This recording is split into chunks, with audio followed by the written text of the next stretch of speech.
इच्छा पैदा हुई।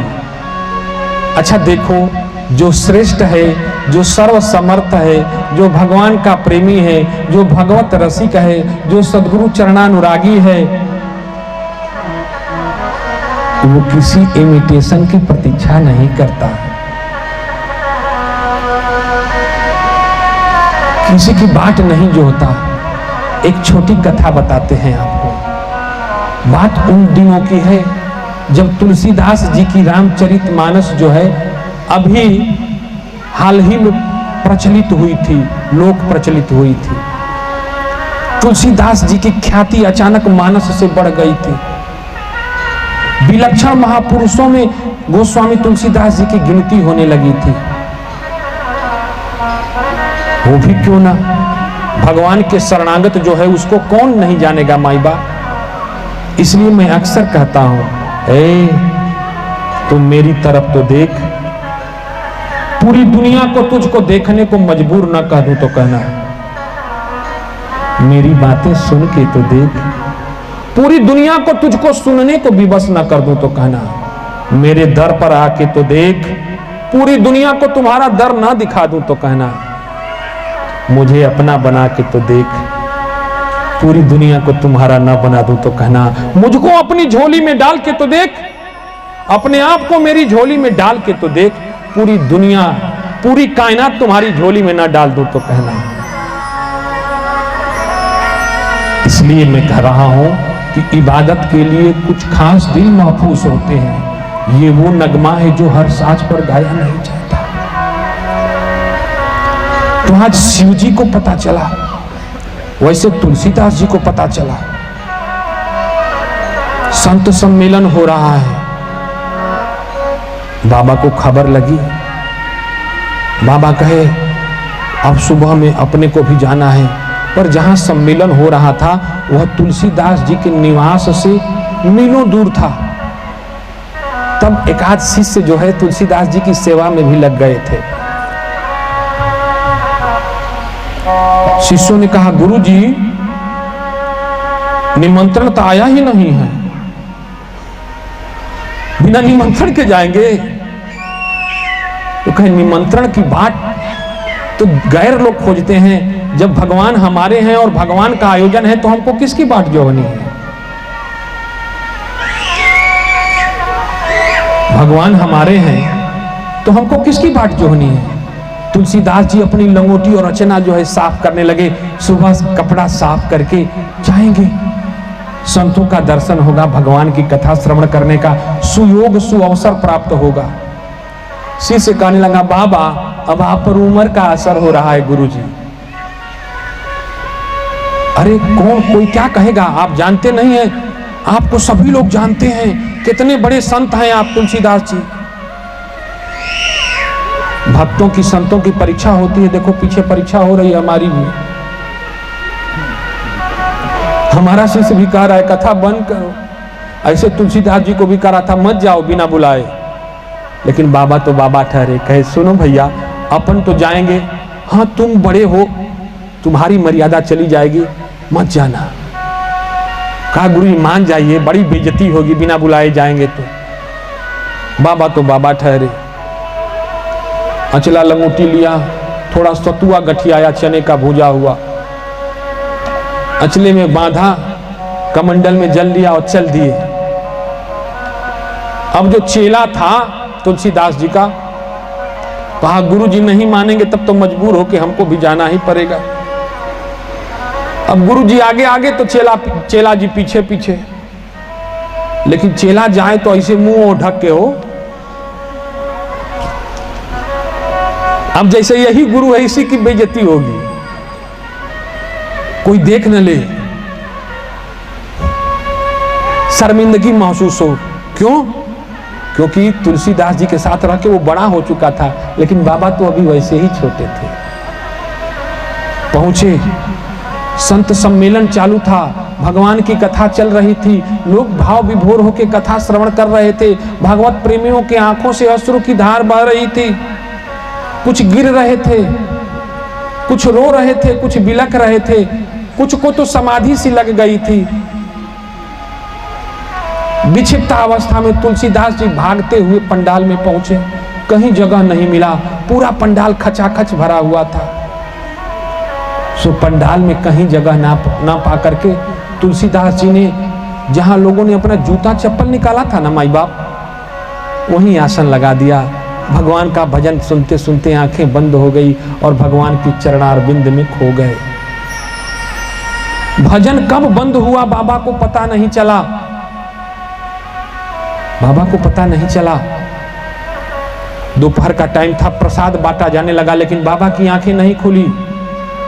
चप्पल जूता जहां निकाला था वहीं बैठे हैं, लोग देखे जा रहे हैं, कोई बावला बैठा है, पता भी नहीं है कि जूते चप्पल के पास नहीं बैठना चाहिए। देखने से तो संत दिख रहा है लेकिन पागल है, संत होता तो आसन लेके बैठता, ये जूते चप्पलों के ढेर में नहीं बैठता। कुछ विचार कर रहे हैं, जगह नहीं मिला होगा। प्रसाद चलाने वाले ने 2 बार कहा, ए बुढ़े, ओ बाबा, ओ बुढ़ऊ, सो गए हो क्या? अब वो कैसे बताएं कि सो नहीं गए, हम अपने ठाकुर के गोद में खो गए हैं। गुस्सा आया प्रसाद बांटने वाले को, हाथ में वो पात्र लिया था जिससे वो प्रसाद निकाल रहा था, कलछुल से उसने बाबा के सर पे दे मारा, सर फट गया, खून आने लगा। बाबा की आंखें खुली। बाबा ने कहा, हाँ ठाकुर आप? कहा, अरे हम ठाकुर नहीं हैं, हमारा नाम कड़े दीन है, ये प्रसाद लो। पता नहीं कहां कहां के चले आते हैं। बाबा तो हड़बड़ाए थे, हमारे ठाकुर का प्रसाद सुहाव देखा न ताव, पास में ही पड़ी एक चमौधे जूते को उठाया, कहा बाबा इसी में प्रसाद दे दो ना। कहा, रे चाम के जूते में ठाकुर का प्रसाद मांग रहा है, तो घोर पापी है, नास्तिक है, पागल है। प्रसाद रखा, एक कलछा और दे मारा तुलसीदास जी के सर पे। बाबा की आंखें छलछला गई। कहा, ठाकुर अच्छा लग रहा है, थोड़ा और मार लो ना ठाकुर, थोड़ा और मार लो ना।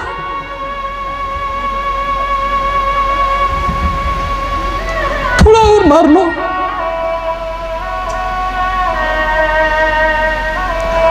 तुमको खुशी मिल रही है ना, मारो ना।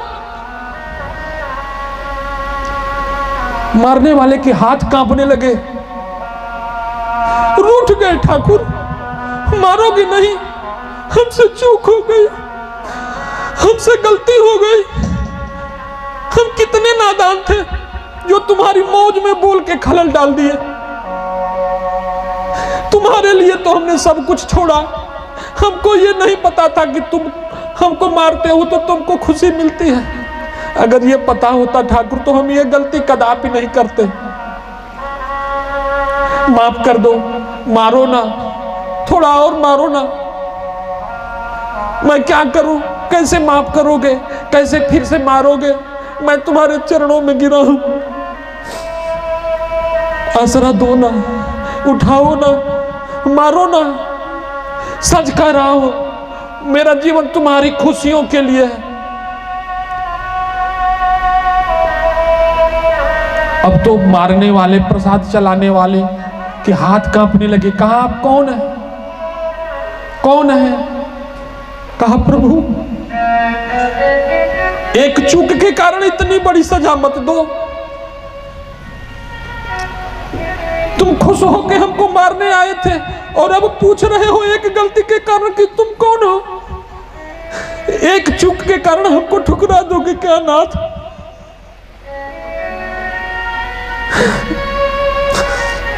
एक गलती के कारण अपना दामन छुड़ा लोगे क्या हमसे?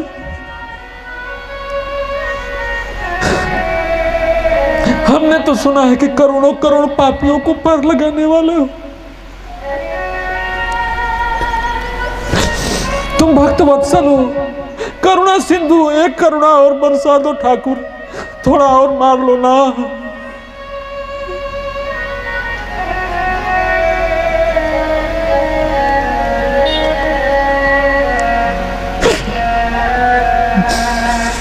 थोड़ा और मार लो ना।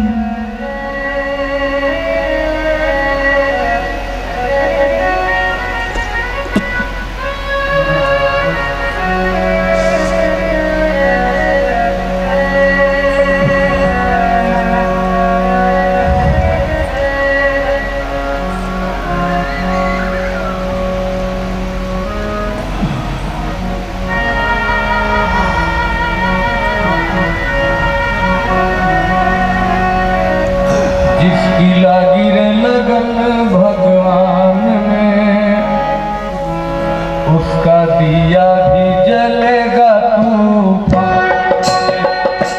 उसकी लागी रे लगन भगवान में, उसका दिया भी जलेगा तूफान में।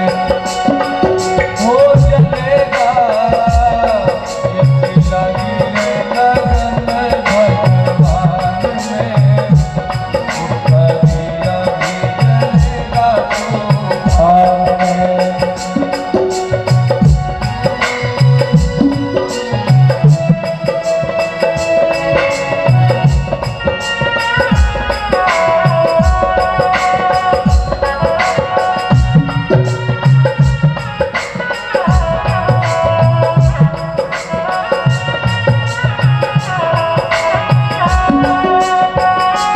इसकी लागी रे लगन भगवान में, उसका दिया भी जलेगा तूफान में। इसकी लागी रे लगन भगवान में, उसका दिया भी जलेगा तूफान में। बोलिए सच्चिदानंद भगवान की जय। सद्गुरुदेव भगवान